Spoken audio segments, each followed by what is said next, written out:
What about someone calls you and says, I have a house in Ontario I want to sell?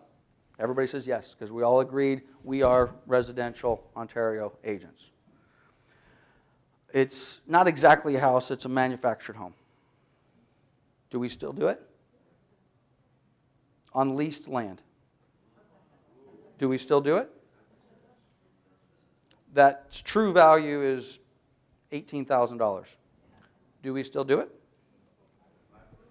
All of these things have to be gone through in advance. You can't just think about this stuff on the fly. So when you get that phone call, yes, of course I do residential in Ontario. How can I help you? Oh, I'm in the Ontario Estates Mobile Home Park. Oh, I'm familiar with that one. That's on leased land, and all of those units were put there in 1924, and they're all original, and your units are worth $18,000. I'm not saying this necessarily to my client, but I don't do $18,000 mobile homes. I don't sell cars, right? It has to be part of your plan. You have to know in advance. So is there a price threshold? Who, if someone called you today, and there's no right or wrong answer to this, by the way. This is not a trap. If you got a phone call today, and that phone call said, I have a $60,000 condo in Moreno Valley, who's taking that listing? And I want you to do it for 4%. And I want you to give 3% to the other side. What's your commission? Who's the mathematician here? Mathematician, your commission's $600, or what did I say? $40,000 condo, $60,000 condo. Anyway, your commission's a couple $100. You got to pay Coldwell Banker. You got to pay me. You got to pay your team. At what point do you say, not my listing? You have to have that conversation with every aspect of your business. It's not just I want to be, which by the way, I think, my opinion, I'm possibly wrong. You all should strive to be listing agents. You want to control listings. If you've been in this business for any period of time, that's what you're told. And you know what? You're told that because it's true. Okay? Listing agents survive and have longevity in this business. I am not telling you never work with a buyer. Of course you're going to work with a buyer. But given a choice, you want to focus on listing business as much as you possibly can. And of course, referral business. But if I'm going to work listings, not only do I need to define my market area, I also need to define my market price. And I need to define my market commission. You all need to have a minimum threshold of what sort of a commission you're going to take. Okay? So if I'm going out on a listing appointment, which by the way, we want the commission we want. I'm on video here, so I'm going to be careful to talk in percentages and stuff. But let's just, for argument's sake, we all want to try to see what we can do to get 6% commission. Okay? 3% to the listing agent. We want to offer 3% to the selling side. Okay?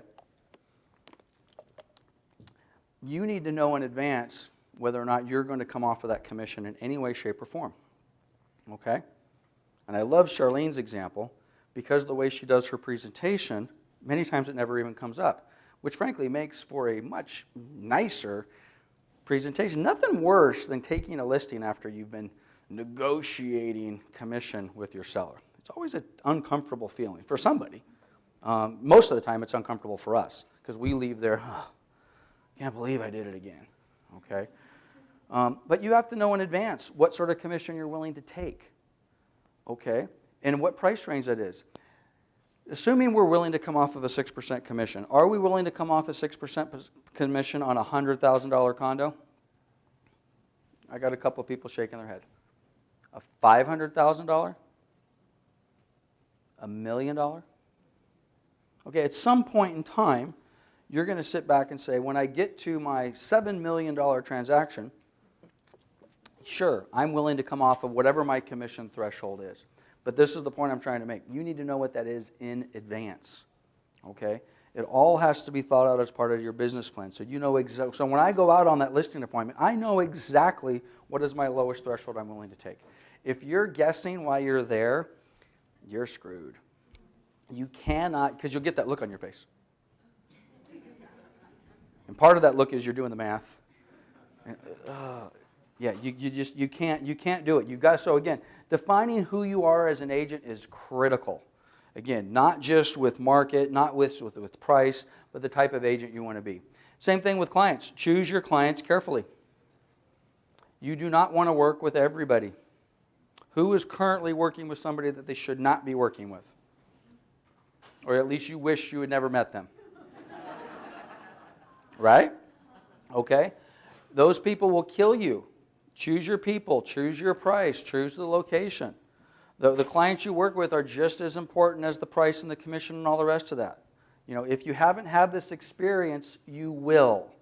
And the experience goes something like this. I just list Chuck's house. I leave the listing appointment and say, oh boy, this guy might be a little too needy for me. I might have just made a mistake.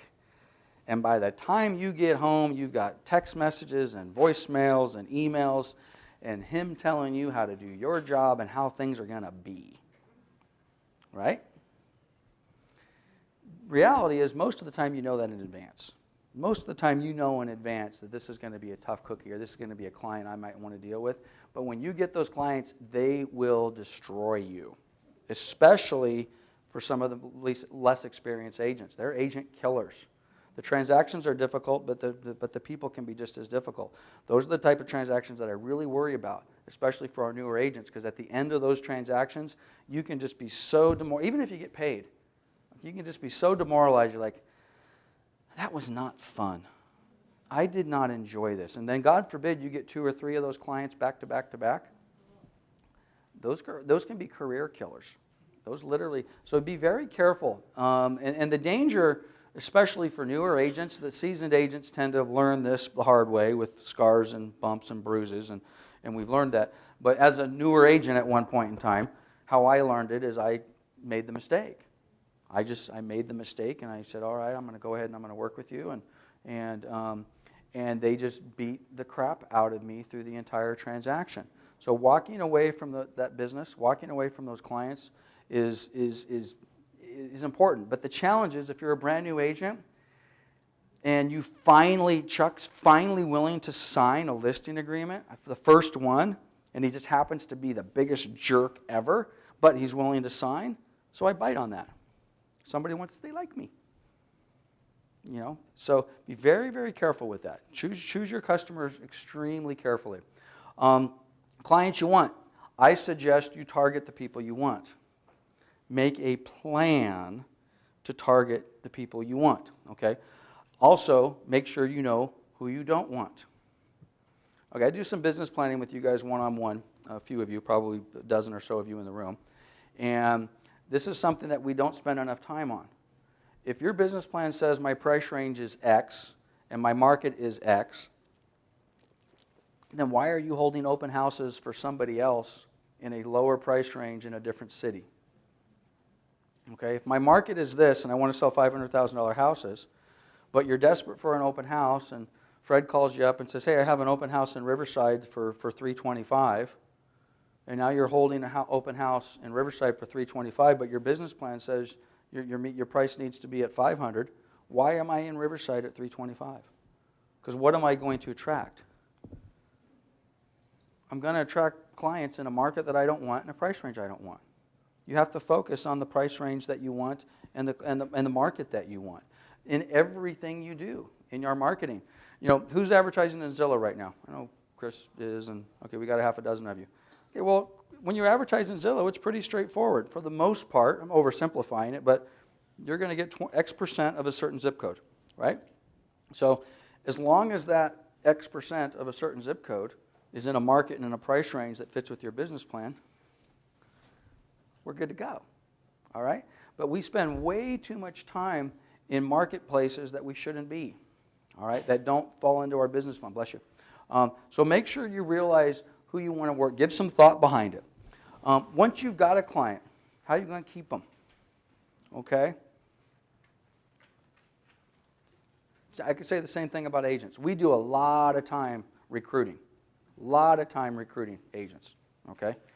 Doesn't do me any good to recruit an agent, bring them into Coldwell Banker Town and Country, and then not do something to keep them. And my word would be retain. How are you going to retain your clients that you just got? How are you going to retain that seller who just said, I want to list my house with you? How are you going to retain that buyer that just called you?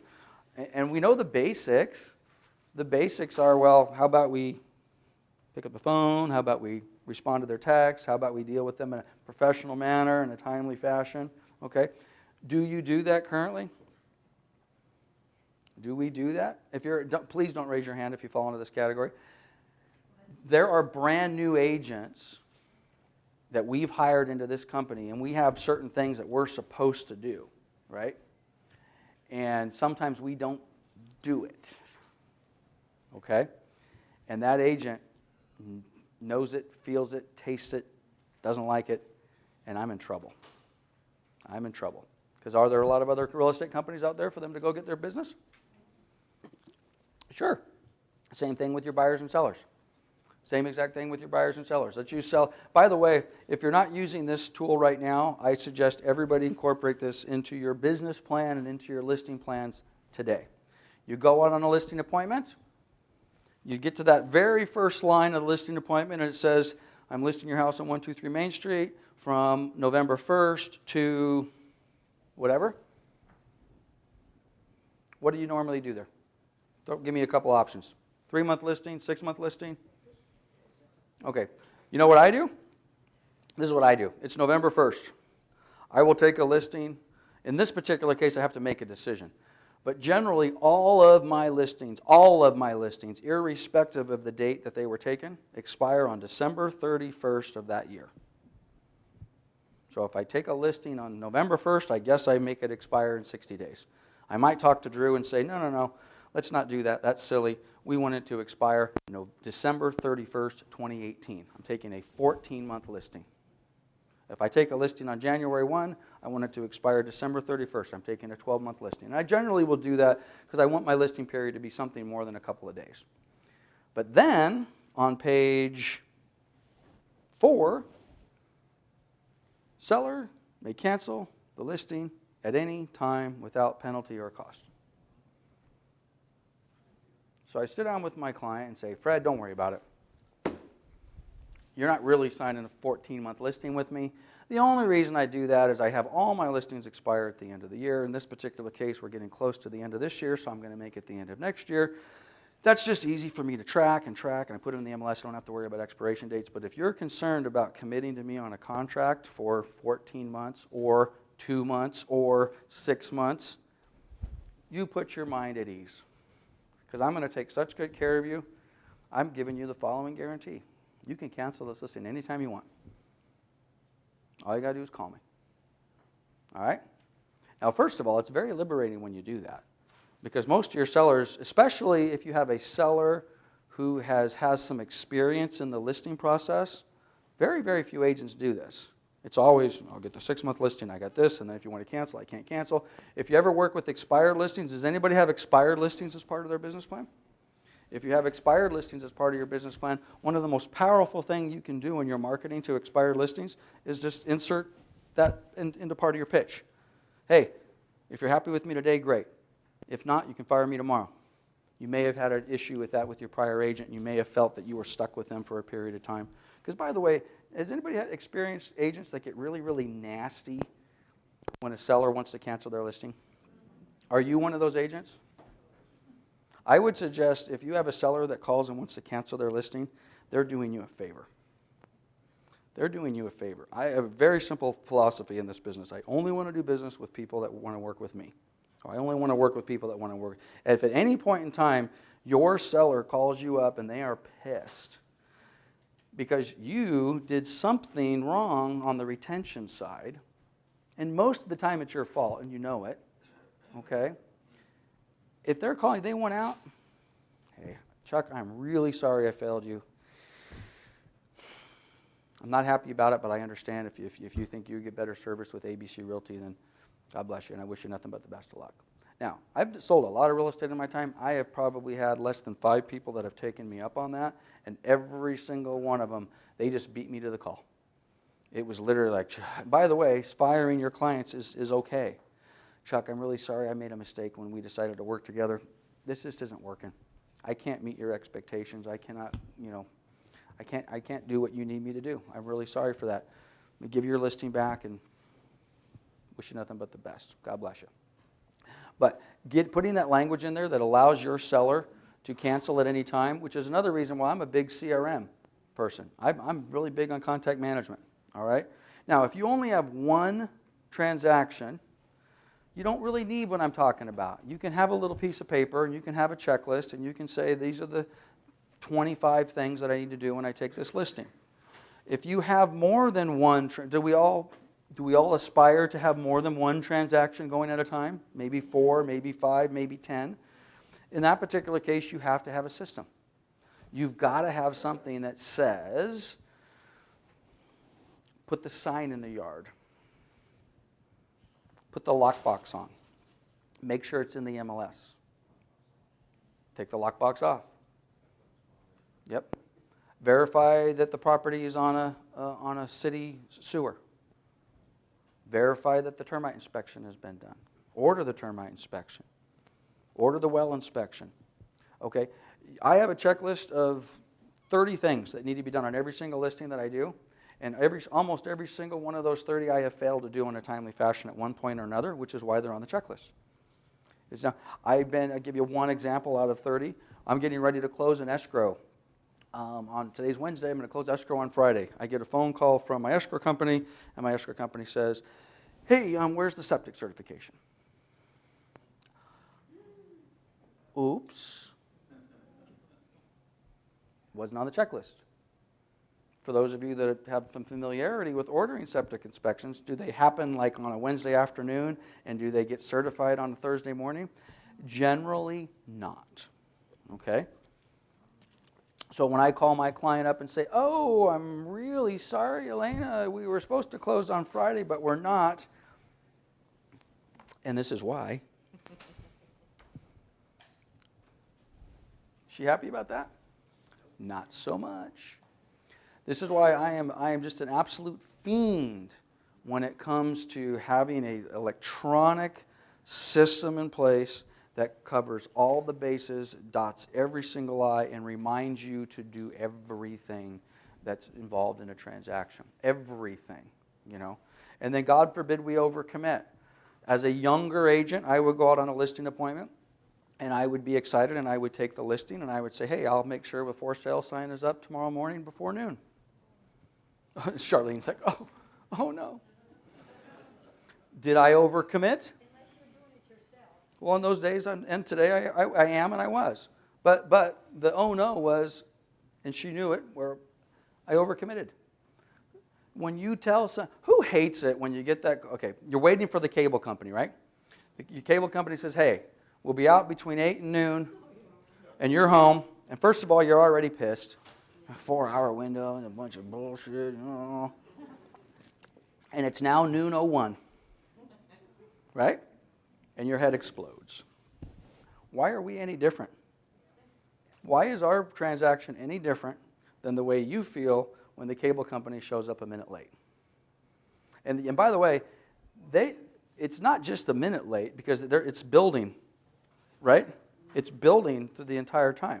We're overcommitting to our clients, and it's not just on something as silly as putting up a for sale sign.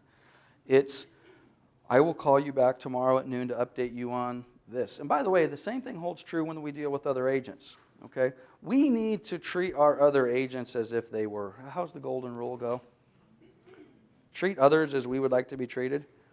We as an industry, and unfortunately I think a few of us at our company at Coldwell Banker Town & Country, don't subscribe to that. We've got to treat our agents just as if they were our clients. Okay? That doesn't mean we always have to love them and hug them and kiss them.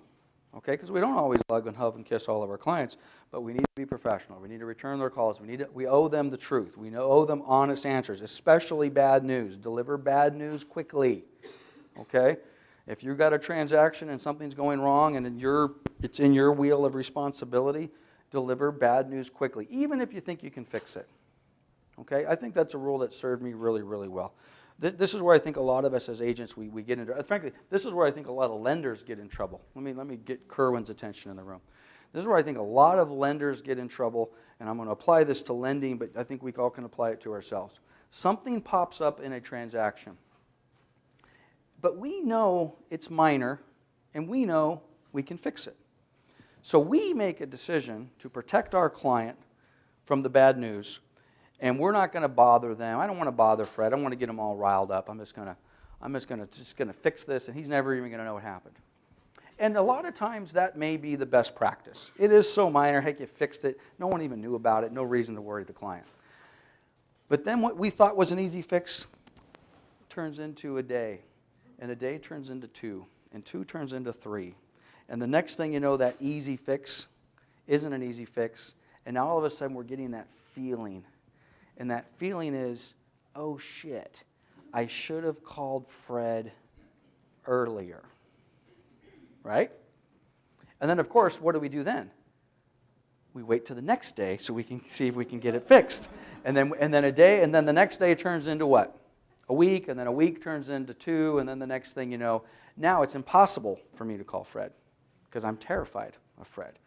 So my suggestion on dealing with these clients and just frankly trying to keep yourself at a level of sanity is tell your client everything. Talk to them often. Give them the minutia. Give them the basic details. And I'm going to go back to the cable guy example. If the cable guy was supposed to be at my place at noon, but he called me at 9 o'clock and said, hey, I'm going to try to make it at noon, but I might be a little bit late. Thank you. I appreciate that. And then he called me back at 10 and said, hey, I'm still trying to make it at noon, but I just want to give you a heads up. How do I feel about that? I feel great about that. Then if he calls me at 12 or 11:30 and says, I'm really sorry, but I'm definitely going to be late, but is 12:30 going to work? I'm practically friends with this guy now. He's called me 3 times. How can I be mad at him? He's called me 3 times. Okay? We need to, I think, apply that to how we conduct our real estate business. We're not doing a good job at keeping our clients. How do I know that?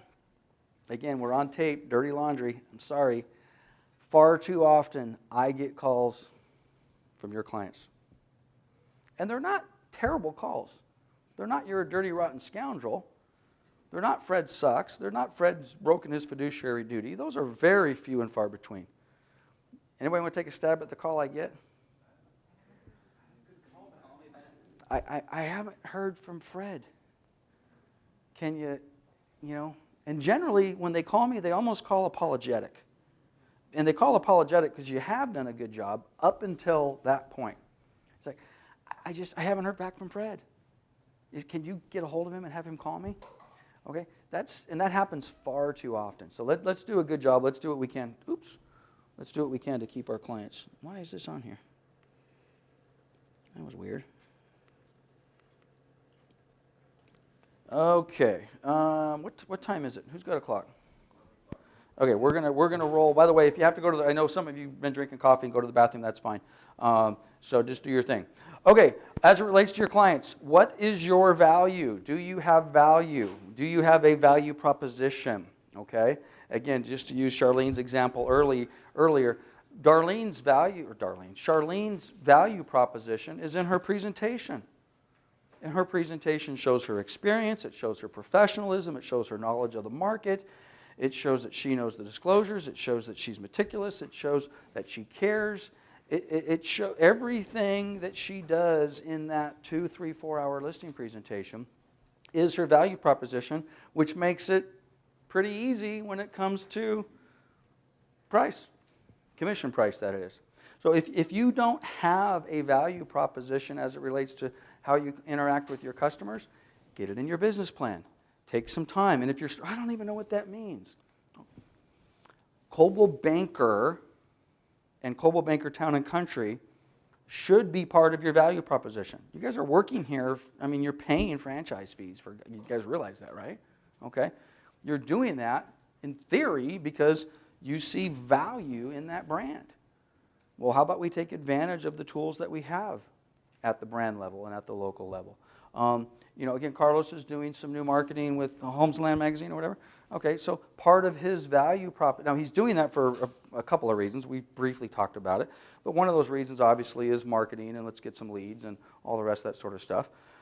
But, I mean, come on. Next listing presentation he's on, what's coming out? Well, part of Carlos's values proposition is, hey, this is me. Look at what we are doing for our clients as it relates to print media. Look at what we're doing for our clients in relation to electronic media, Zillow, Yelp, YouTube, Facebook, whatever it happens to be. So you've got to know your value proposition, okay? By the way, and I think I have a very small piece on this later, but I want to touch base on it now. This is something that really, really has me concerned as it relates to the future of all of us in this business. Video, video, video, okay? If you are not, as an individual, embracing video, I'm really, really concerned about your ability to conduct business a year from now, 5 years from now. Everything is done in the form of video. So if you're not embracing Facebook, you're not embracing YouTube, you're not embracing Insta stories and all that rest of that sort of stuff, okay? For whatever reason, I'm telling you, you better get over it, because that's where this business is going, okay?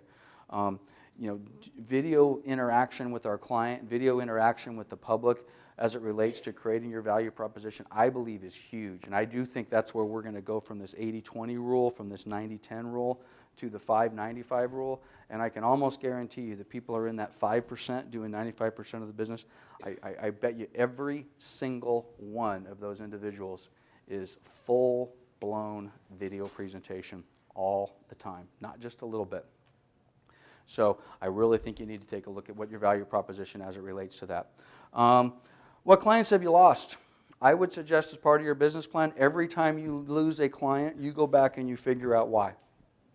And hopefully, every time you do that, you come back and your answer is, well, yeah, because they were idiots and I was cool, and they're better off without me. And if that's the answer, then good. And hopefully, there'll be few and far between, but hopefully those are them. If that's not the case, who has lost a client that they really wanted back? I have. And I lost them because of me. And 99% of the time I lost them, I didn't communicate, I didn't hug them, didn't love them. And by the way, when I say client, I'm not necessarily talking in our context right now, we're talking buyers and sellers. I've lost buyers and sellers because of me, but I've also lost realtors because of me. Just a hug, man. Hey, Fred. I mean, genuine. It can't just be this, contrived. Which, by the way, nothing wrong with scheduling genuine feeling. I'm not sure if I said that exactly the way I want it. I want to help Fred succeed in his business, but we get busy. So I might need to schedule that hug with Fred. I might need to schedule that phone call with Fred, that text with Fred, whatever I'm going to do with Fred. And the busier you get, you better make sure you have the ability to do that. Otherwise, you'll lose business. So if you've got clients you want back, I would suggest, if they're gettable, go back and get them.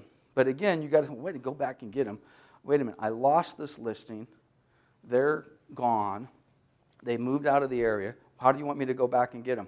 Put them on your contact management database system. Call them. Send them Christmas cards. Re-engage with them. Apologize.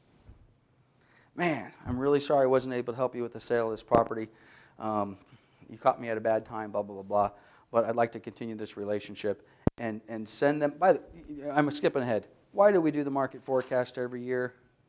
It has nothing to do with the market forecast. Okay? It has everything to do with my ability to engage with you, your agents, and my clients. It is an excuse for me to reach out to, in some cases, these people. Every client I've ever lost gets an invitation to my market forecast every year. Okay? Hoping that at some point in time, maybe I'll be able to re-engage with them. So take a look at the clients that you've lost. Choose your transactions just as carefully. A lot of us going out there into transactions we have no business being in. Okay? A lot of people working with buyers that don't qualify.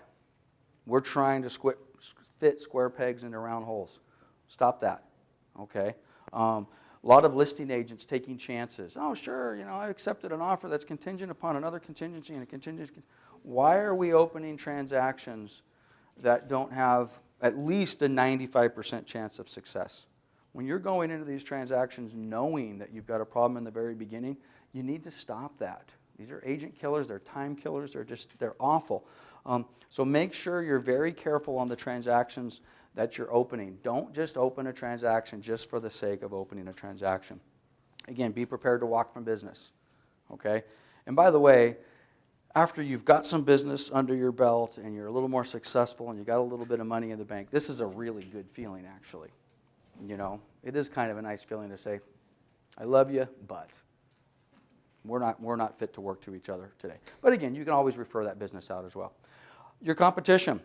Is it important for you to know who your competition is? You would better know who your competition is. You would better know everything about your competition.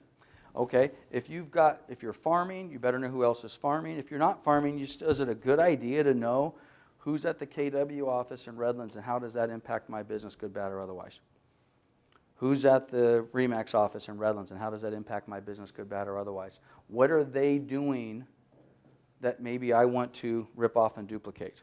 What are they doing that I want to, emulate, or whatever it happens to be? Knowing your competition is super competitive, or super important. Are you competitive? I'm going to suggest if you aren't competitive, this is a tough business, guys. This is a tough. There Will Be Blood. Who knows that movie? Daniel Day-Lewis? Or is it There's a Competition in Me? You guys know the line that I'm talking about? Go watch There Will Be Blood. Some of you will hate it. It's one of my favorite movies of all time. But near the very end of the movie, Daniel Day-Lewis, the lead character in there, is basically in a fight with his son. Guess what his son is doing? His son is going into business. He's an oil guy. And his son is going to be an oil guy. And guess what Dad does? Dad basically says, F you. You're going into direct competition with me. He's not a nice dad, by the way. He started out as a nice dad, turned into a jerk. And he's got this line, there's a competition in me. And his competition did not stop at family. He was prepared to roll over his family just as easy he was prepared to roll over his other agents. Now, I'm not saying we have to have that deep of a competition in us, but if you're not competitive in this business, it could be tough. Who likes losing a listing appointment to another agent? If you don't like that, I would suggest you're at least a little competitive, okay?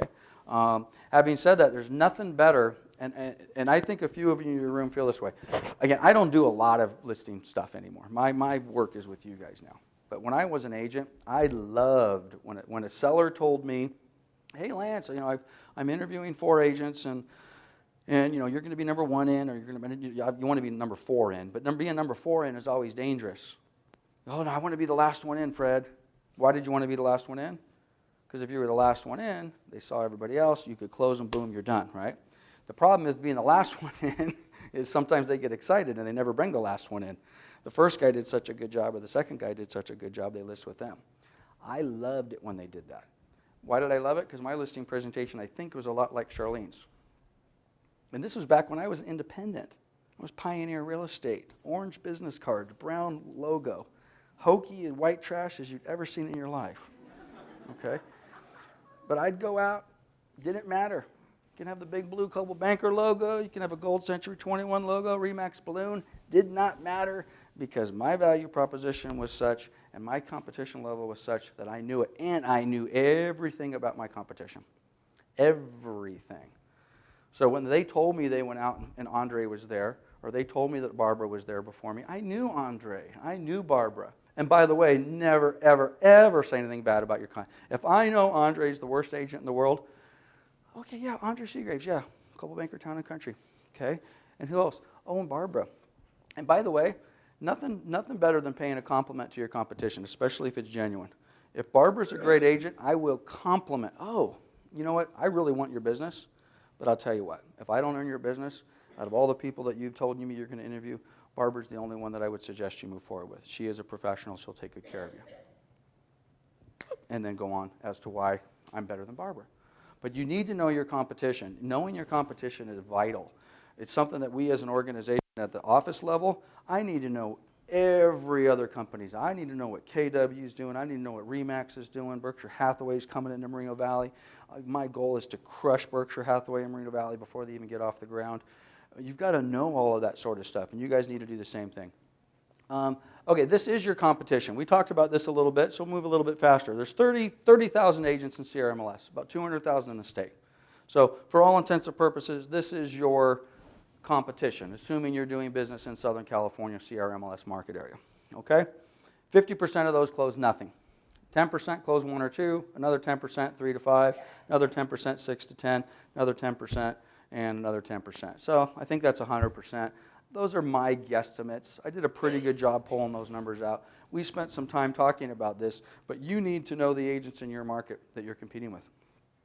You need to know their numbers, especially the heavy hitters, especially the big players. You need to know, do they have 20% market share in your farm? Do they have 5% market share in the city you're doing? It's very, very important that you know that sort of stuff. Know your competition. Know your target market. Again, we talked about this. Where are you going to be marketing? What city? What area are you going to be in? What's your future market? In your opinion, what's the future of your market and your industry? Is anybody paying any attention to what's going on? Do you only get that from me? Because I spend a lot of time paying attention on what's going on. But I think it's just absolutely critical that you pay attention to where you think this business is going, especially today. That example I gave earlier of Purple Bricks, Redfin's gone public, Keller Williams wants to go public, Coldwell Banker is public, we've been public for 100 years. What does that mean to the consumer? What does that mean to the value proposition? What does that mean to, what are prices doing? Price is going to go up or down next year? Up? 5%, 10%, 2%? 5? Unit sales. Unit sales is going to go up or down next year? John says up. Okay. Those things are in every market. Are prices going to go up everywhere? No. Are unit sales going to go up everywhere? No. New home construction, does that impact us? All that sort of stuff is super, super important.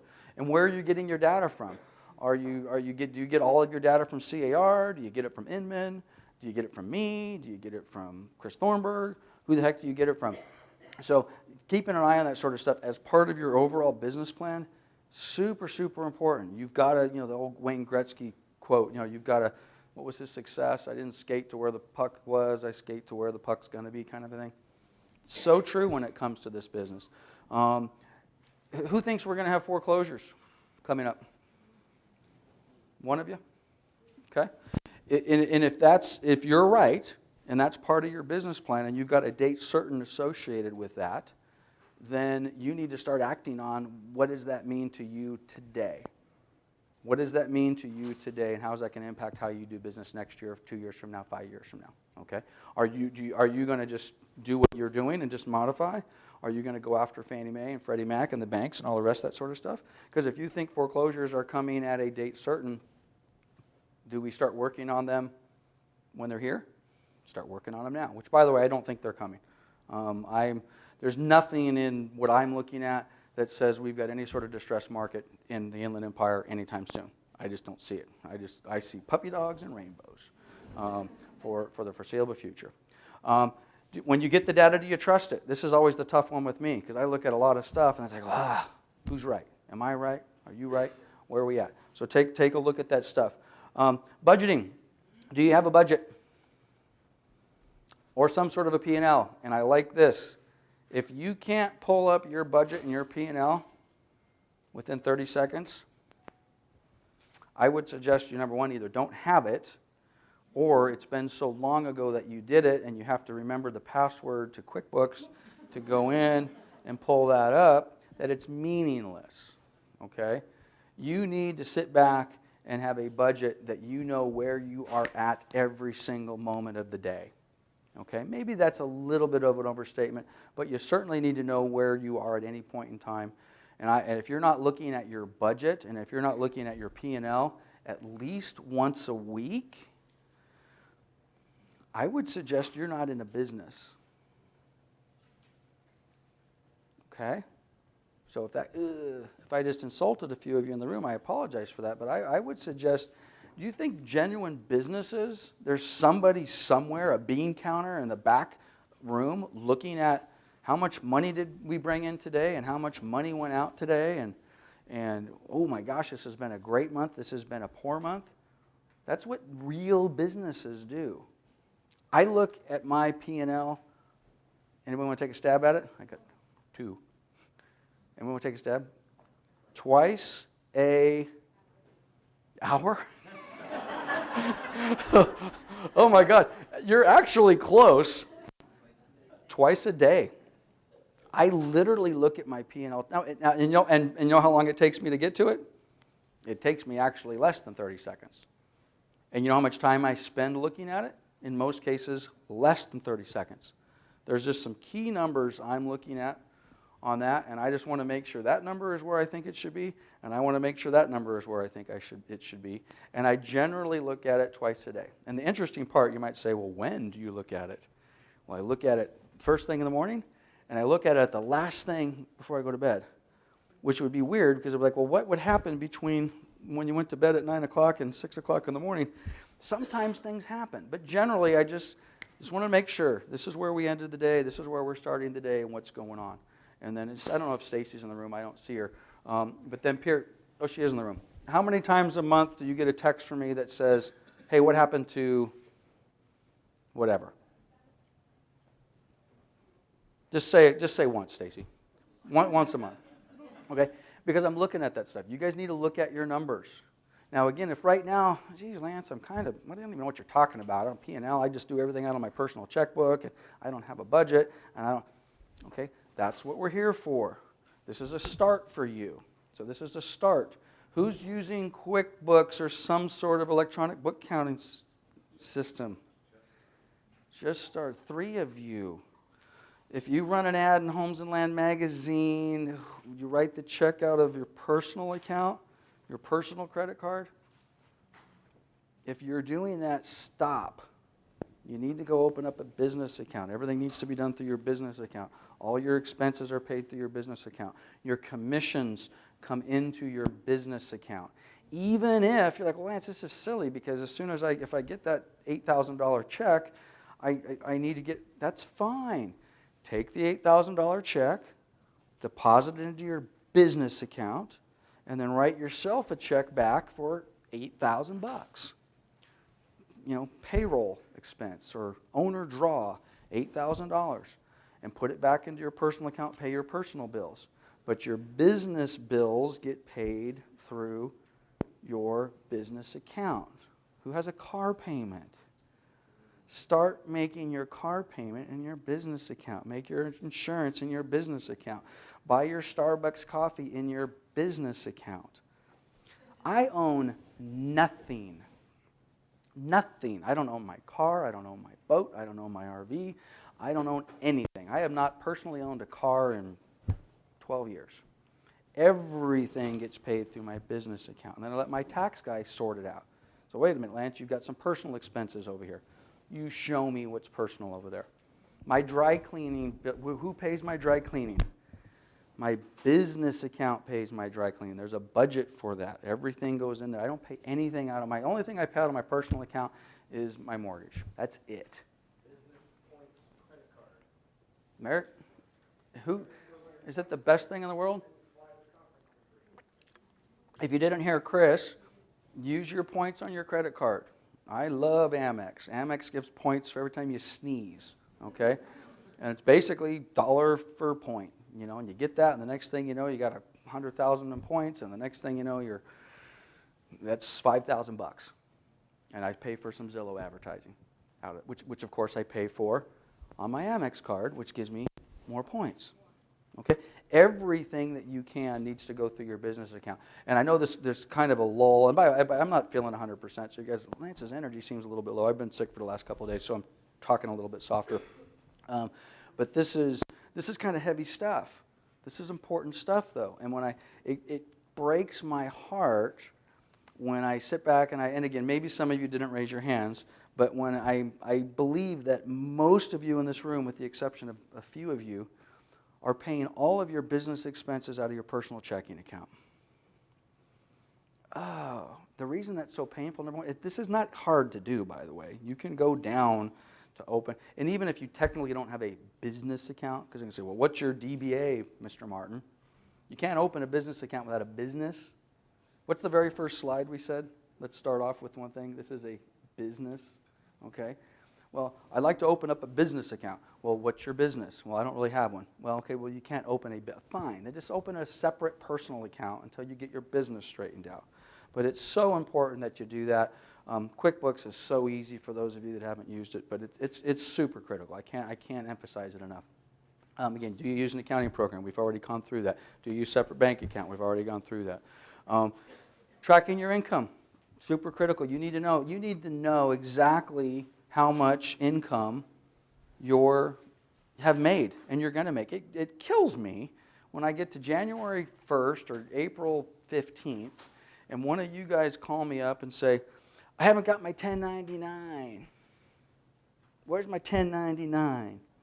Which, of course, we try to get out to you in a timely fashion. You should not have to ask me how much money you made last year. You could go to your accountant, and your accountant says, well, did they give you a 1099? I said, well, they haven't given it to me yet, but this is what I made. I made $217,252. Bingo. Was that what the 1099 is going to say? Yes, because every penny I made went into my account. You need to know all of that. When are we working? How many days a week are we working? How many hours are we working? We want to know that. We want to budget that. When am I not working? What percent of my income am I spending on promotion? What's the general rule of thumb? How much of I made $100,000. How much of that should I spend on personal promotion? Well, it depends, but anybody want to take a stab? 5%, 10%? 10? Okay. I mean, I don't know. It depends on your business plan. There's no right or wrong answers to this. But you need to know the answer. You need to know the answer. If the answer for Carlos is 20%, because his business plan says, I'm going to blow things up this year, and if I spend 20% of my income, this is what I think it means to me, that's fine for Carlos. If for Susie and Willie the answer is 2%, fine, as long as you know what it is. Okay?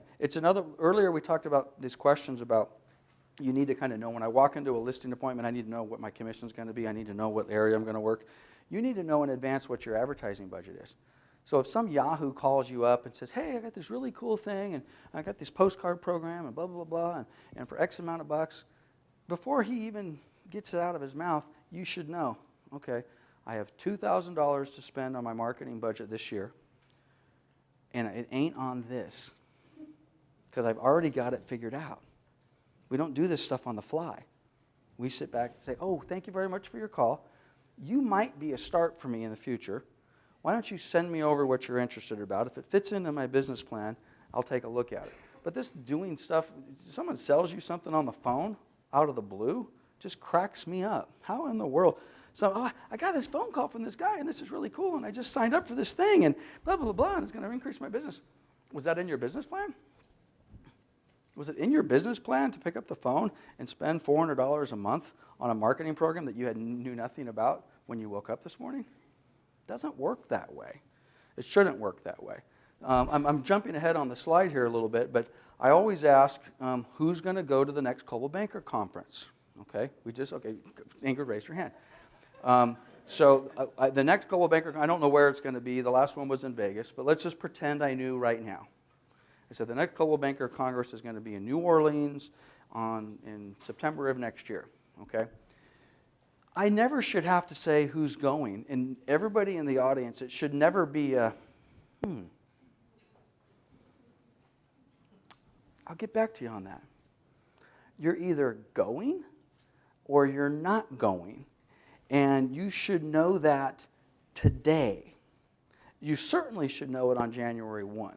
So by January 1, every dollar that you're going to spend, and part of that spend is, am I going to go to the Coldwell Banker Conference? It's going to cost $500 to register, and it's probably going to cost me $1,500 for flight and hotel and incidentals.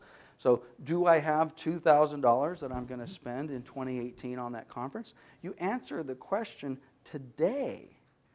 You don't answer it, I don't know, we'll see how things go. We'll see how my summer goes.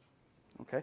You're either going or you're not. So all that stuff needs to be planned in advance all the time. You also need to budget your units. How many houses do I want to sell next year? Or next 6 months, or next 18 months, or whatever it happens to be.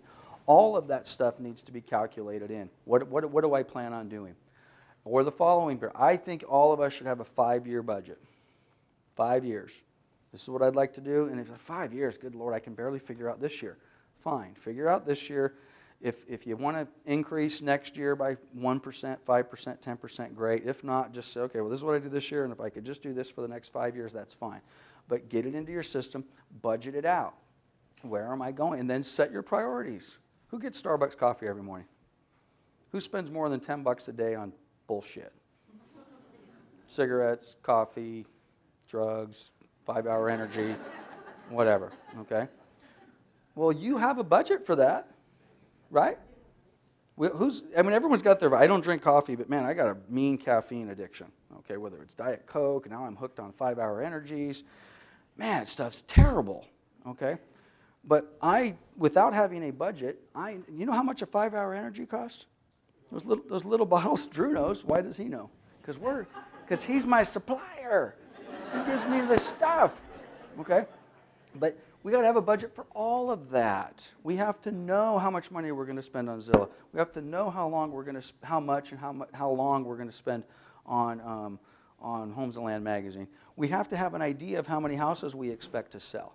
We have to have an idea of how much money we're going to make. A little bit more difficult to predict money as it relates to units because they don't always go hand in hand. Okay, I'm going to sell 10 houses. I want to make $100,000. Well, can you sell 10 houses and make $200,000? Of course you can. Can you sell 10 and make $30,000? Of course you can. Depends on what your price point is. So you need to know all of that needs to be laid out in your budget as far as it relates to dollars. What are you going to spend on marketing? Again, I'm picking on Carlos not picking. I'm complimenting. Carlos recently let me know he's going to do a new advertising campaign, Homes and Land. Talked about it 20 times this morning. I don't know whether that was part of a larger plan or whether it just kind of came up. Both are okay, by the way. Trust me, I do lots of stuff off the cuff, a lot, okay?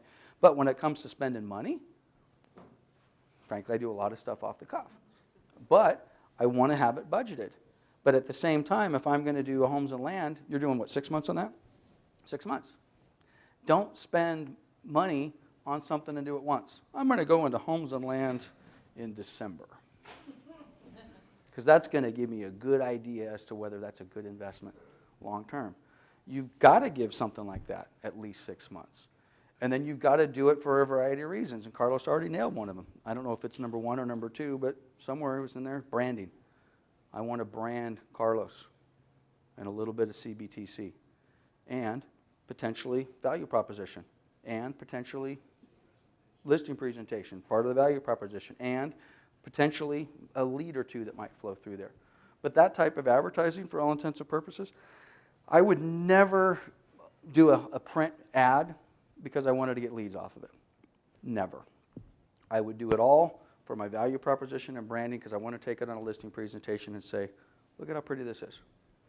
Okay, but all that stuff needs to be done. What are you going to spend in marketing? Are you going to do any marketing? For many of you, the answer is nothing.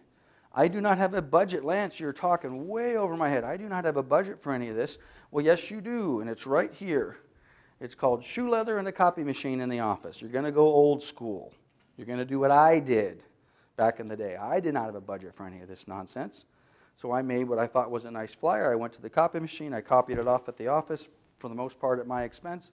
And my marketing budget was my tennis shoes and my labor and my sweat. So what are you going to do? It all has to be budgeted out. What percent and dollar of your income? What are your sources? What are your sources of this is going to be? Again, Homes and Land, Zillow, whatever it happens to be. What's your break even? Does everybody know what their break even is? How much money do you have to make just to make this, make no money? Just to pay my expenses. Well, we know it's at least $1,000 because it costs you $1,000 to join the Board of Realtors and the MLS. Okay? It's probably a little bit more than $1,000, right? You need to know what your break-even is. Your break-even is super critical. I have a program, which frankly my break-even is broken, but I have a program that tells me this is how much money needs to come through the company every month just to break even. And I look at that. I know what that number is. So you need to know what that number is. What happens if you can't break even? What happens to most, and I'm not talking to us, of course, but what happens to most agents when they can't break even? Out. I'm done. I'm done. Who's been in this business less than 2 years? Raise your hand. Less than 1. Okay. For those, okay, for everybody who had their hand rose, you cannot quit. You cannot quit until you're in it for at least 2 years. And I would suggest if we didn't talk about this when you first got into the business, I would have said, don't even get in to the business unless you can do this for at least 2 years. And part of that might mean that you lose money for the first 2 years. Is that tough for a lot of people? It's not just tough. For a lot of people, it's impossible. I can't do this, okay? But it'll take you 2 years to figure this business out. And then if you're assuming you do have it figured out, then you'll figure out whether you like it or not, okay? This business is the best business in the world when you are making money. There's nothing better on the planet. Does it feel that way when you're going broke? Not so much, okay? But you've got to give it the time, and you've got to know what your break even. And for those of you that are kind of maybe coming to this a little late, which is why if you were a brand new agent, you haven't even taken your exam yet, I would send you to Facebook. I'd say watch the video we're doing right now, and literally pay attention to every word that comes out. Because if you can't, and I would focus on this part. If you can't give this business 2 years, know a budget, know what your break even is, and figure this out, don't even get in. Doesn't mean you might not sell a house or two, but don't even get in. What else we got? There's my 2 years, 7 years. Okay, I already told you my 2 year rule. What's magical about 7 years? I'm going to go to Charlene again. Charlene, where does most of your business come from today? It's all referral. And when you say referral, I'm assuming past clients is a big part of that. Past clients and referral.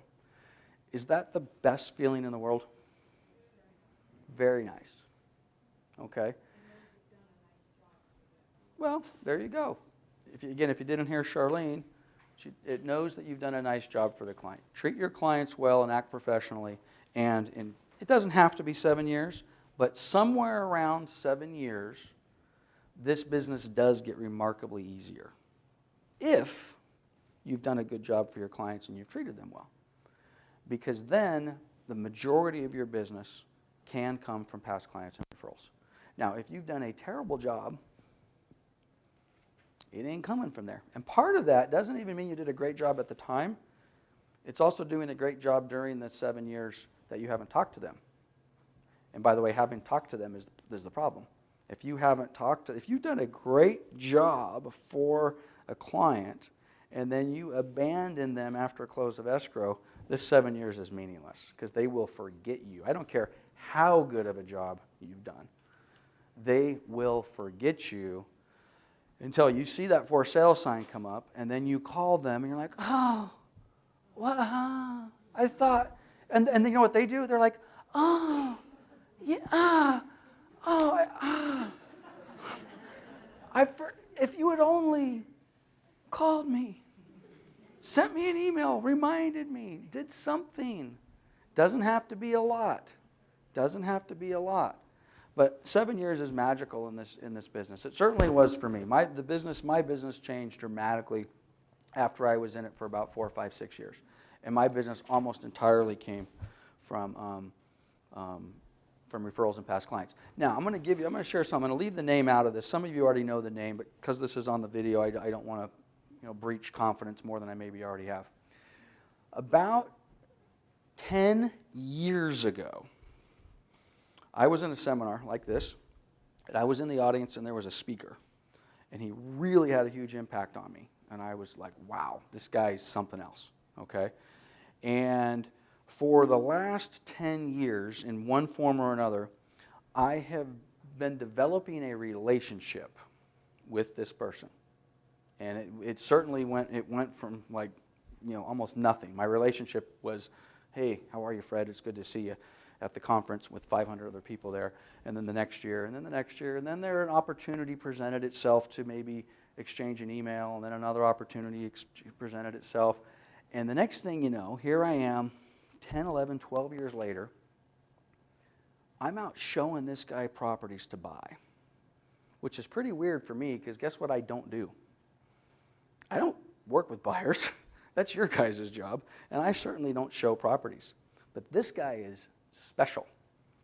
And this is a client that I want to do business with, and I've been trying to cultivate literally for 12 years. Now, 12 years ago when I was sitting in the audience and I saw this guy speak and do his thing, did I have this master plan of, okay, I'm going to work on this guy, I'm going to do this, and the next thing you know, I'm going to sell him some apartment buildings? No, but it's always there. It's always in the kind of the scheme of things. It's always in the follow-up. It's always in what sort of business am I going to do with this person a year from now, 2 years from now, 5 years from now, 10 years from now. Just another quick story as it relates to contact management, and we'll skipping ahead a little bit on this. But I have a client that I don't even know the exact date. I think it was in 2001. They came into my database in 2001. And this is a testimony to all of you guys that are doing Zillow or Trulia or whatever the heck you're doing as it relates to marketing. I know Diane's spending a lot of money these days on God knows what. Every time I talk to you, you got your hands in something. But those leads that are coming in, I had a lead come in 2001.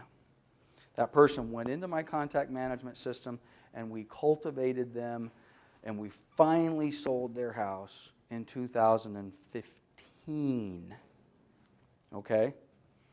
This is someone that lives in Virginia. I wouldn't even know what they look like if they walked into this room today. But it's just a never-ending follow-up and trying to create some value. Who's done a SWOT analysis in here? Anybody ever done a SWOT analysis? You should be doing SWOT analyses on a regular basis. What are your strengths? What are your weaknesses? What are the opportunities? What are the threats that present to your specific business? If you're good at something, great, emphasize it. If you're weak at something, either get better at it or bring somebody in on your team to help you with it. What sort of opportunities are going on out there? Is there another agent that's in your marketplace that's failing? Somebody's got bad health or leaving the market, whatever it happens to be. All that sort of stuff. What are the threats? I just mentioned earlier, Berkshire Hathaway is calling my agents in Moreno Valley. Who in Moreno Valley is getting a call from Berkshire Hathaway? I'm going to pound them into the ground. Okay? Do I see that as a threat? Yeah, of course I do. Of course I do. Okay? So I gotta raise your hand again. Okay, I gotta hug all of you guys. Everybody in Moreno Valley. You all need hugs. I need to do a good job or a better job in demonstrating our value proposition. Okay? Because that could potentially be a threat. It also could be a potential opportunity. People with number one market shares in my market, Prudential California Real Estate had number one market share in Moreno Valley for 10 years. Tarbell Real Estate had number one market share in Moreno Valley for 10 years. Guess where those companies are today? Out of business. In some cases, completely out of business. In other cases, out of business in my market.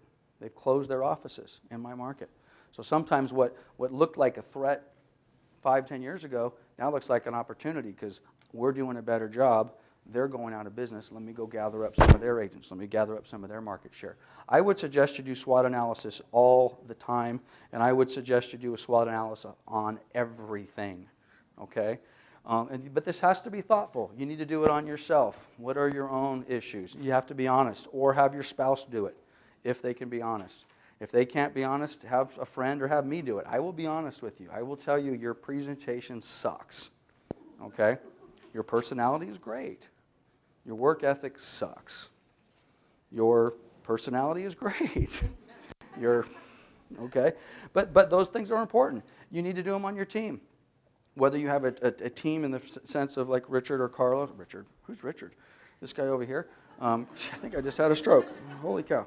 Whether it's Chris or Carlos or Charlene and the gang, or whoever else has a team, or whether it's a more traditional team where Annette is on my team, my title officer, Kerwin is on my team, my mortgage loan officer. I am on your team. All of those people. I do not want to do business with Annette because I like her. Not a good reason for me to do business. Annette is a nice person. It has no impact on my doing business with her. Now, if she's nice, at a great company, and adds value, then I got the trifecta. But we don't do business with lenders who drive Ferraris unless they have everything else going for them. Some of you know the backstory to my Ferrari joke, okay? Just because the person drives a Ferrari does not mean they're successful. if that's your definition of, oh my God, they have to be great. They just pulled into the office and that's the most beautiful Ferrari I've ever seen in my life. Come in, a beautiful suit and a gold watch and all the rest of that. Now you go into escrow with them, they're your lender, and guess what happens? You found out that the lender who drives a Ferrari isn't really a lender. He's a drug dealer who pretends to be a lender.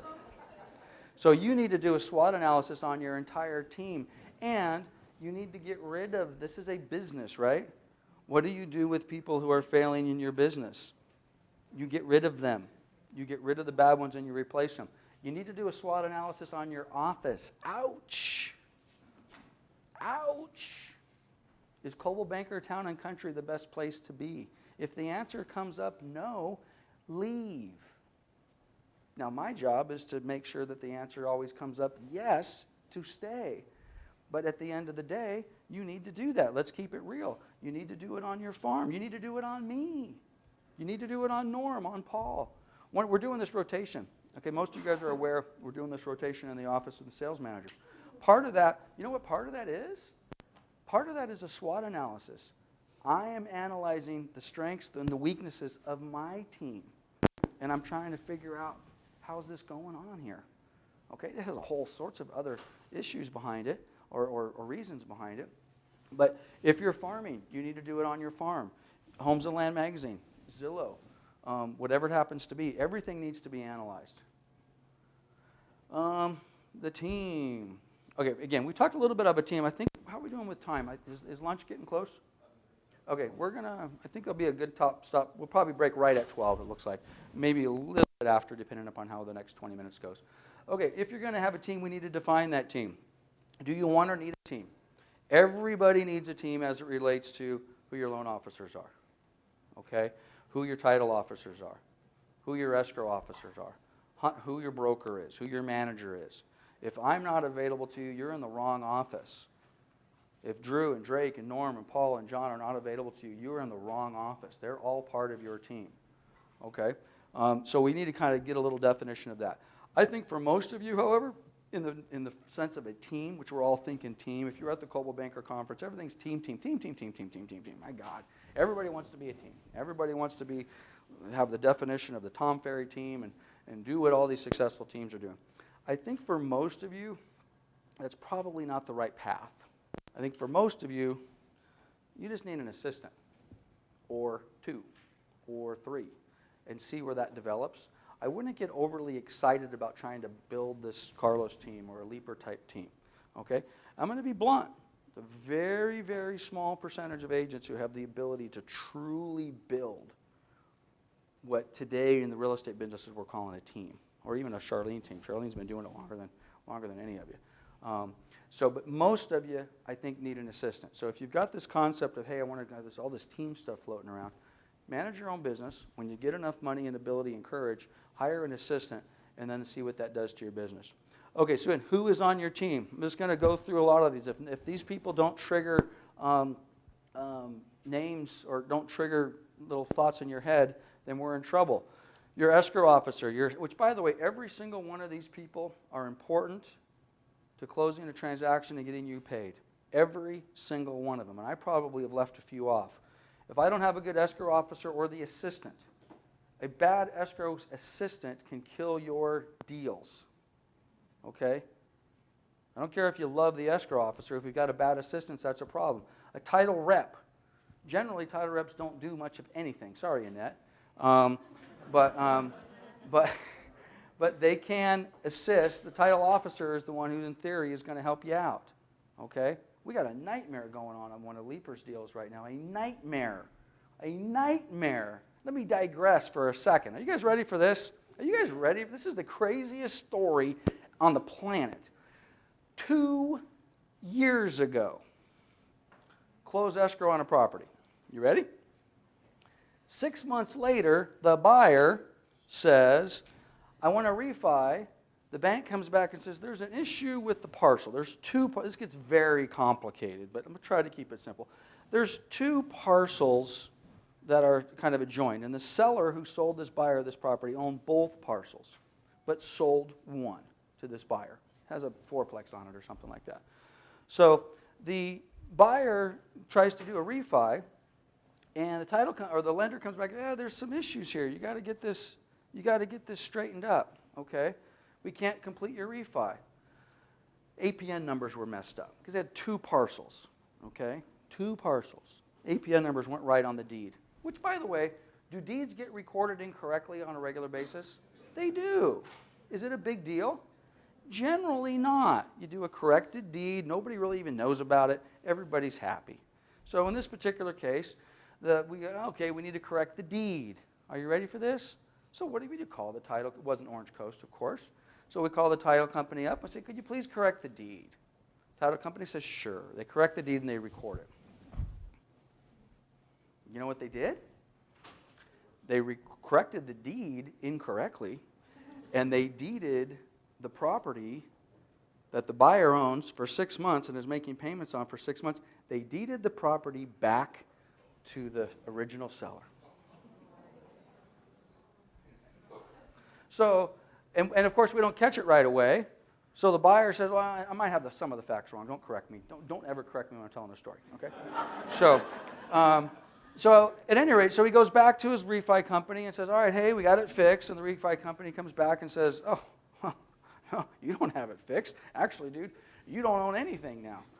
You know, the property, it's 6 months, okay? Making payments to Chase or Wells or someone, I don't know who he's making payments to. So that was 18 months ago. Guess who still owns both of those parcels? The seller. By the way, anybody want to take a guess? Chris, tell us how old the seller is. 98. We were concerned when she was 96. She's 98. Now, you might say, well, wait a minute, Lance, why is it taking 2 years or an additional 18 months to correct this deed? Obviously, there was a mistake. There was a typo, which was true. Originally, it was a typo. Why is it taking 2 years to fix this? Because when they re-recorded the corrected deed, they obviously made a mistake, which they did. And they've acknowledged, title has acknowledged they made a mistake. Well, why can't we just deed it back? Well, remember I told you there was 2 lots there, right? Well, and at some point in time, the seller owned both lots, and there was a little lot split in there. And many, many, many years ago, they decided to install a new septic tank on lot 1. And when they installed the tank and the leach lines, guess where those leach lines went? They encroached onto lot 2. So now the title and all the legal beagles are looking at this and saying, well, we can't really deed the property back to begin with because we have this encroachment issue and we got to get that fixed first. Which means we got to get septic certified, which means we got to go to the county, which means we got to get an easement, and we got to do 18 months. The buyer of this property is making payments to the mortgage company, doesn't own it. Now, we're worried about the 96, 7, 8-year-old seller. Well, guess what happened to the 50-year-old buyer, which we weren't worried about? He has a stroke. Are we having fun? Okay, so the story goes on. It's still unresolved, but why do I tell this story in the middle of this? There's a problem on our team. Now, I'm not saying teammates can't make mistakes. Teammates can make mistakes, and I'm not mentioning the title company for a good reason. They're not a terrible title company that made this mistake. But I don't think for the last 2 years we felt they're on our team, have we? Not feeling like they're on our team, okay? Those things are important. So how many people does it take to close an escrow? An escrow officer, an assistant, a title rep, a title officer, a loan rep, a loan processor, an underwriter, me, Stacy, Ingrid, Paul, Drew, Norm. These are, again, people who are on your team. All of these people are on your team. Your home inspector's on your team. Your gardener's on your team. Termite guy's on your team. All these people are on your team. Make sure you know who's on your team. Make sure you utilize them. And treat them well. That should go without saying, right? We always treat them well. You treat your gardener just as well as you treat your loan officer at Mountain West. Okay? Or better, maybe. Okay? Treat them well. It goes a long way. Okay. Finishing up. Who has an attorney? Get one. If you need a referral, go talk to Kristen. She'll help you out. The judge will help you out. You should have an attorney, not necessarily just to protect your own stuff, but get an attorney. Call him your attorney, even if you've never given him any business. You want to have some, and by the way, in theory, you want to have kind of a business attorney, but also having a real estate attorney. People are going to ask you, hey, Chuck, can you refer me to a good real estate attorney? You're in the real estate business, for God's sakes. You don't have a real estate attorney? You need to get some names of some people that you can refer to. Do you need one? And I would suggest yes. Okay? You definitely need one for referral purposes. Who's your accountant? Do you need one? Yes. Who does their own taxes? You're chicken to raise your hand. You liars. Most of you probably are doing your own taxes. Okay? Stop doing your own taxes.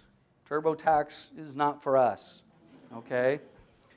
Get somebody to do your taxes. Get a professional. Get somebody who's going to, I used to be a TurboTax guy 20 years ago. Okay? Get yourself a real tax person that's going to help you tremendously. Who does your insurance? Do you need an insurance? Yes, you need. By the way, we have E&O insurance? Who said I hope so? As part of your business plan, nobody, by the way, and by the way, I did this exact same slide 12 months ago. Some of you were in this room. None of you did what I'm going to ask you all to do. And frankly, probably none of you will do it again this time because you trust me. All right? We have E&O insurance? Are you sure? Have you seen it? Have you looked at the policy? Do you know what it covers? Are you satisfied that it covers what should be covered? Are you satisfied it covers you as well as it covers me? The answer is you don't know the answer to any of those questions because you've never asked me for the policy or looked at it. Some of you old-timers here in the business, have you ever talked to an agent who says, oh, geez, I just left ABC Real Estate and I'm coming over here because I just found out the broker didn't pay his E&O and there's a big claim going on and all hell's breaking loose over there. Anybody ever heard that story? I hear that story. Norm raises his hand. I've heard that story a dozen times. And when I'm not talking small mom and pop companies, I'm talking big companies who we just assumed had been paying their insurance all this time, and they're not. Now, so what I'm suggesting, first of all, everybody relax. Yes, our insurance is being paid. Everybody's happy. Although I hate our insurance companies and I hate attorneys. I'm sorry, Kristen and everybody else who's got family or friends that are attorneys. It's just, to me, it's just, the whole system is a disaster. But as part of your business plan, it should just be in there once a year. Send a little email to me. Lance, send me the most updated copy of the insurance policy. I want to put it in my file. I want to make sure that the insurance coverage that the office is carrying is sufficient. Now, nobody does this. And it never becomes a problem until it becomes a problem. Right? So, at any rate, what do we got going on there? Talking about planning, what meetings will you attend? I touched base on this briefly earlier. None of this should be a guess. What meeting and events were you put on? Chris just put on a client appreciation party. I haven't really talked to him since then, but when we first got there, I apologize if I'm breaking confidence a little bit, he was kind of like, I wish attendance was a little higher. I wish attendance was higher today here. Doesn't matter, dude. It doesn't, the fact that you did the event 2 years in a row, the fact that you had, I don't know what you were expecting, but there were enough people there. Doesn't matter whether 200 people showed up or 100 people showed up when you were expecting 200. What matters is you did it. Because for an event like that, or even an event like this, I would love there to be 800 people in this room. Doesn't matter. That's why I've got this video camera up here. And we're going to do it again next year, and we're going to do it again next year. This is like farming, okay? Your event, if you stop your client appreciation party ever, shame on you. I don't care if you had 3 people at that thing. You take some pictures, you make it look good, you send out some social media and say, hey, I had a wonderful client appreciation party. I want to thank everybody for coming. For those of you that didn't make it, I look forward to seeing you next year. And you do it, because that's how this business is today. It's all that social touch. Get the value out of it. So what are you going to do? Who's doing buyer-seller seminars? Who's doing a client appreciation parties? Who's doing their own market forecast? Who, by the way, open houses are events. You should be creating your own events that you are basically putting on in addition to ours. Here's our market forecast. I've talked about this. This has so little to do with the title. Has so little to do with the title and everything else to do with branding and marketing as it relates to that. Going to Gem Blue has so little to do with seeing the opening and closing ceremonies, attending some of the classes, which are some better than others. It has everything to do with this, sitting down and having a drink with Chuck, going out with Stephanie and, doing whatever the hell, those type of stuff, meeting those other brokers, meeting those other companies. It's all about that. I Survive Real Estate. It's a big, huge charity event. Who went to the I Survive Real Estate event this year? I think we should do something similar to that, a big event similar to that, which frankly, that's nothing more than our market forecast in tuxedos and dinner, okay? But those are good events. All of these things need to be planned out.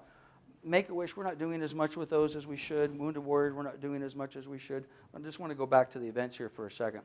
These events that we do as a company, you should be doing the same stuff as a company.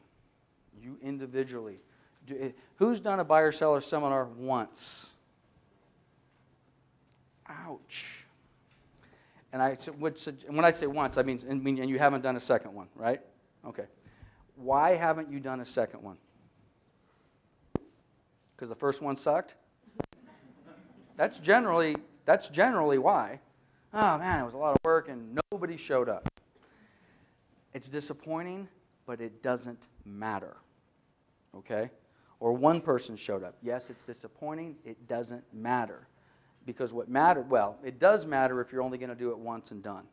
If you continue to do it, you're going to brand it, you're going to put it on video, you're going to put it on Instagram, you're going to push it out, and it doesn't, I don't know if it's the very first, we did a buyer's seminar many, many years ago. I think Drew was there, and we had nobody show up, except we had one client call in.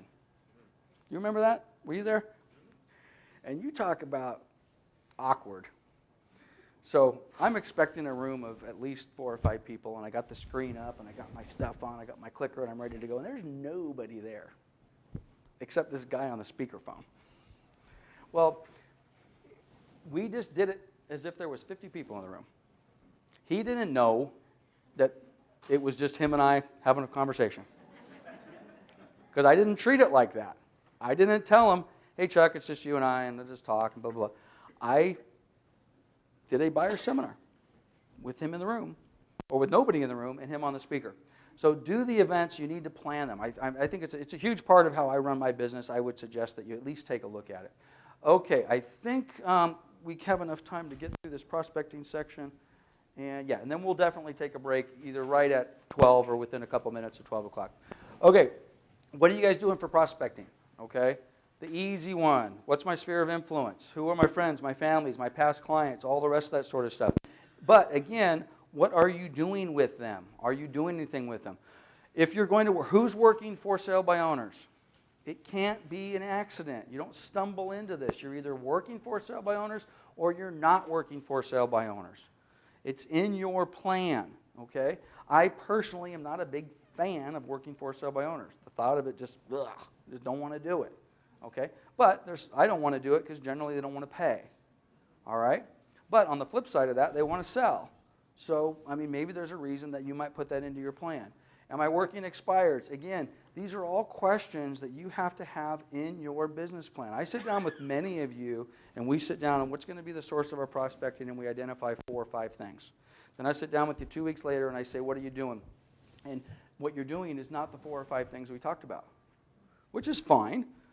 But if you're going to do something else, put it in your writing, put it in your plan. This is what I'm doing now. Am I going to do cold calls? Fine. I'm going to do door knocking. I'm going to do open houses. I'm going to do referrals. I just have a whole bunch of them up here. We're going to buzz through them. By the way, is direct mail working right now? Direct mail is back. Don't call it a comeback. All right? Chris is over here having a panic attack. Don't tell anybody direct mail works. Shh. It works. Don't worry about it. Nobody will do it. Sad but true. Sad but true. But again, does direct mail work? Absolutely it works. We all need to be re-engaged. Oh no, that's old school. Some of that old school stuff works, which by the way, so does farming. We can talk about farming, but farming works. So let's go back to the social and the Facebook and the Instagram and the Twitter and the Snapchat and all the rest of that stuff. Okay, this is the deal. I don't care who you are, how old you are. You better get with it, guys. You better get with it. This is the part of the business that's been with us for several years now, but this is the part of the business that is going to make or break you. And by the way, I'm not talking about the young millennials and the Gen Xers and the rest of us. I think I'm a Gen Xer. What am I? I'm a Gen Xer. Yeah, okay. It's going to make or break the millennials from the millennials. Okay? It's going to make or break the baby boomers from the millennials. Just because you're 28 and you have an Instagram account doesn't mean you can sell real estate. Okay? But if you're not engaged on the social side, and more importantly, in my opinion, on the video side, you're done. And I said this earlier, I'm just going to restate it again. You're done. I don't know, I think Tom Ferry or somebody said this from the stage, and he stole it from somebody else, and it was kind of cute, and everybody laughed. I don't know if you guys are going to laugh, but I'll say it again. And he specifically addressed this to the women in the room, which I thought was kind of interesting, because that was a little bit politically incorrect to address this to the women in the room. So I'm going to address it to everybody in the room. You ready? Get over it. You look the way you look. Okay? You sound the way you sound. The mole is there. The hairline is there. The chin is there. The way you look and the way you talk and the twitch in your eye, it's you. Now, for a lot of us, myself included, I do quite a bit of video, but not nearly as much as I should. I literally could, and I'm not overstating it, 10 times more video than I personally or what we do as a company. If you go to our YouTube channel, I'm very proud. I'm very comfortable now. I kind of forget the camera's there, which sometimes is dangerous. Okay, but the first several times I did video, I did what we all do. Play that back. Oh my God. I sound like that? Oh God, I didn't realize I sounded like that. And my hair, oh my God, here I come. I mean, it's getting, and the chin and the this and the that. Guys, get over it. It's who you are. 80-20 and my 5-95. This is one of the things that I think is going to compress that even smaller, because at this point, I think the number of people, and I'm talking to everybody in this room, that are comfortable on video is probably 2%. Maybe. Chris, for example, is probably, and I don't know if you would say you're comfortable at it, but you make it look like you're comfortable. Now, that's either natural and he's just blessed on video, or he just says, I'm grinding through, baby, and I'm just going to do it. And, Paul. Yeah, Paul's another one who's natural. Paul and Stephanie. I mean, there's a lot of you. I mean, I could go through the room, but yeah, Paul's like, you don't have to mention me. You already told me I'm climbing mountains. What are you doing again? I'm doing the decathlon. Now, Paul already got enough love. No more love for Paul. So, but this video, and embracing this video, is where I think this is where I think our business changes. And this is, I think, the game changer in our business. I used to think, honestly, 20 years ago, you ready for what I thought the game changer was going to be? Are you ready? 1998, 20 years ago, President Clinton signs into law the statute that allowed electronic signatures. Oh. And you know why I thought that was going to be the game changer? Because I could do it and nobody else could. 99% of the electronic signatures. Well, guess what happened? It took 20 years for electronic signatures to come up. It turned out not to be a game changer at all. I may be wrong when it comes to this video stuff, but I don't think I am. we all got to get on our game, and we've got to do a lot of video. You've got to embrace this, and if you can't embrace it, find a team that can. But I do think if you find a team that can, for example, I don't know anything about this. Ingrid does all of the stuff that we do on social media. Literally 99.9% is done by Ingrid and Stacy, and Ingrid gets 90% of that. Yeah. Okay. But this is the deal with that. Ingrid, I mean, God bless her, but she's kind of like the behind-the-scenes person. She's promoting CBTC. She's promoting you. She's promoting me. So unfortunately, what you don't see as much on that is me or you. It needs to be us. We need to be engaged in that. So anyway, I can't emphasize it enough.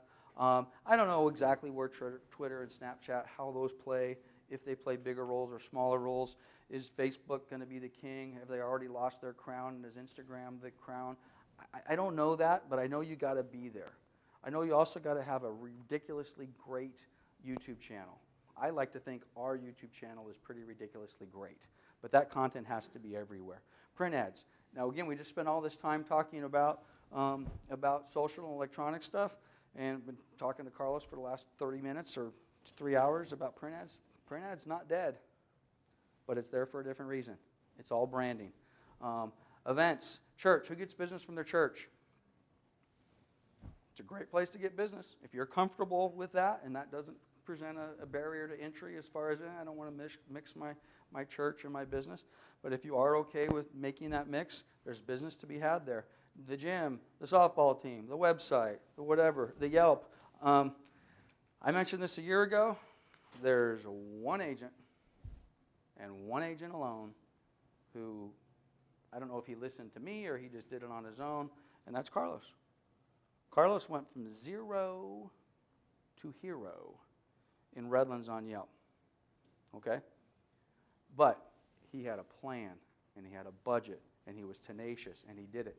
I don't know of anybody else who is doing anything close to what Carlos has done on Yelp. Most of you have heard my Yelp story about, I was looking for that In-N-Out burger, and I did my thing, and I found the map, and it said, here's the In-N-Out burger.